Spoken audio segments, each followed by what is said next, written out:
الحمد لله نحمده ونصلي على رسوله الكريم أما بعد أعوذ بالله من الشيطان الرجيم بسم الله الرحمن الرحيم وكأي من نبي قاتل معه ربيون كثير فما وهنوا لما أصابهم في سبيل الله وما ضعفوا وما استكانوا والله يحب الصابرين۔ سورہ آل عمران آیت نمبر 146۔ بہت سے نبیوں کے ہم رکاب ہو کر یعنی ساتھ ہو کر بہت سے اللہ والے جہاد کر چکے ہیں، انہیں بھی اللہ کی راہ میں تکلیفیں پہنچی، لیکن نہ تو انہوں نے ہمت ہاری اور نہ سست رہے اور نہ دبے۔ اللہ صبر کرنے والوں کو ہی چاہتا ہے، یعنی ان کو جو جنگ کی شدتوں میں پس ہمت نہیں ہوتے اور کمزوری ضعف نہیں دکھاتے، اللہ تعالیٰ ان کو پسند فرماتا ہے۔ وما كان قولهم الا ان قالوا ربنا اغفر لنا ذنوبنا واسرافنا في امرنا وثبت اقدامنا وانصرنا على القوم الكافرين، اور وہ یہی کہتے رہے کہ اے پروردگار ہمارے گناہوں کو بخش دے اور ہم سے ہمارے کاموں میں جو بیجا زیادتی ہوئی ہے اسے بھی معاف فرما، اور ہمیں ثابت قدمی عطا فرما، اور ہمیں کافروں کی قوم پر مدد دے۔ فآتاهم الله ثواب الدنیا وحسن ثواب الآخرہ واللہ يحب المحسنین۔ اللہ تعالیٰ نے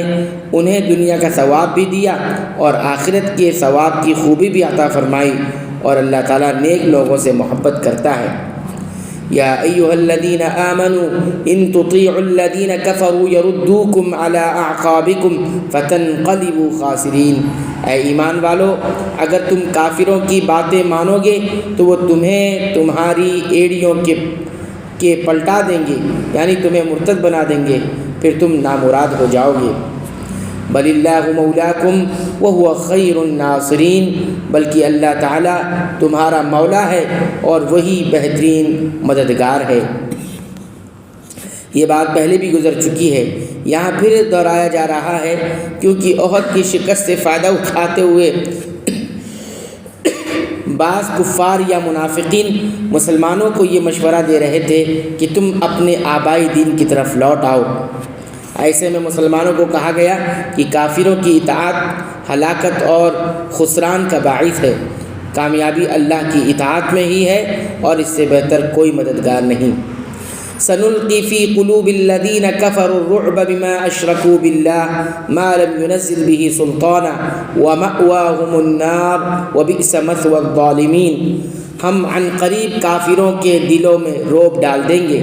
اس وجہ سے کہ یہ اللہ کے ساتھ ان چیزوں کو شریک کرتے ہیں جس کی کوئی دلیل اللہ نے نہیں اتاری، ان کا ٹھکانہ جہنم ہے اور ان ظالموں کی بری جگہ ہے۔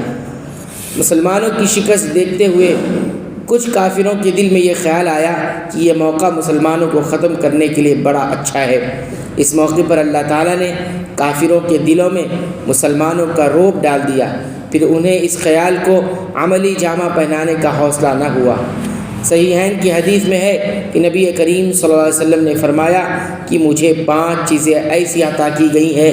جو مجھ سے پہلے کسی نبی کو نہیں دی گئی۔ ان میں سے ایک یہ ہے، نصرت بالرعب مسیرۃ شہر، دشمن کے دل میں 1 مہینے کی مسافت پر میرا رعب ڈال کر میری مدد کی گئی۔ اس حدیث سے معلوم ہوا کہ آپ صلی اللہ علیہ وسلم کا رعب مستقل طور پر دشمن کے دل میں ڈال دیا گیا تھا، اور اس آیت سے معلوم ہوتا ہے کہ آپ صلی اللہ علیہ وسلم کے ساتھ آپ صلی اللہ علیہ وسلم کی امت یعنی مسلمانوں کا رعب بھی مشرکوں پر ڈال دیا گیا ہے، اور اس کی وجہ ان کا شرک ہے۔ گویا شرک کرنے والوں کا دل دوسروں کی ہیبت سے لرزا و ترسا رہتا ہے۔ غالباً یہی وجہ ہے کہ جب مسلمانوں کی ایک بڑی تعداد مشرکانہ عقائد و اعمال میں مبتلا ہوئی ہے، دشمن ان سے مرعوب ہونے کی بجائے وہ دشمنوں سے مرعوب ہیں۔ وَلَقَدْ صَدَقَكُمُ اللَّهُ وَعْدَهُ إِذْ تَحُسُّونَهُمْ بِإِذْنِهِ حتى إذا فشلتم وتنازعتم في الأمر وعصيتم من بعد ما أراكم ما تحبون منكم من يريد الدنيا ومنكم من يريد الآخرة ثم صرفكم عنهم ليبتليكم ولقد عفا عنكم والله ذو فضل على المؤمنين۔ اللہ تعالیٰ نے تم سے اپنا وعدہ سچا کر دکھایا جبکہ تم اس کے حکم سے انہیں کاٹ رہے تھے، یہاں تک کہ جب تم نے پست ہمتی اختیار کی اور کام میں جھگڑنے لگے اور نافرمانی کی، اس کے بعد کہ اس نے تمہاری چاہت کی چیز تمہیں دکھا دی۔ تم میں سے بعض دنیا چاہتے تھے اور بعض کا ارادہ آخرت کا تھا، تو پھر اس نے تمہیں ان سے پھیر دیا تاکہ تم کو آزمائے، اور یقیناً اس نے تمہاری لغزش سے درگزر فرما دیا، اور ایمان والوں پر اللہ تعالیٰ بڑے فضل والا ہے۔ اس وعدے پر بعض مفسرین نے 3000 اور 5000 فرشتوں کا نزول مراد لیا ہے، لیکن یہ رائے سرے سے صحیح نہیں، بلکہ صحیح یہ ہے کہ فرشتوں کا نزول صرف جنگ بدر کے ساتھ مخصوص تھا۔ باقی رہا وہ وعدہ جو اس آیت میں ہے تو اس سے مراد فتح و نصرت کا وہ عام وعدہ ہے جو اہل اسلام کے لیے اور اس کے رسول کی طرف سے پہلے کیا جا چکا، حتیٰ کہ بعض آیتیں مکہ میں نازل ہو چکی تھی اور اس کے مطابق ابتدائی جنگ میں مسلمان غالب اور فاتح رہے، جس کی طرف دوسری آیتوں میں اشارہ کیا گیا ہے۔ تنازع اور عصیان سے مراد تیر اندازوں کا وہ اختلاف ہے جو فتح و غلبہ دیکھ کر ان کے اندر واقع ہوا اور جس کی وجہ سے کافروں کو پلٹ کر دوبارہ حملہ آور ہونے کا موقع ملا۔ اس سے مراد وہ فتح ہے جو ابتدا میں مسلمانوں کو حاصل ہوئی تھی، یعنی مال غنیمت جس کے لیے انہوں نے وہ پہاڑی چھوڑ دی تھی جس کے نہ چھوڑنے کی انہیں تاکید کی گئی۔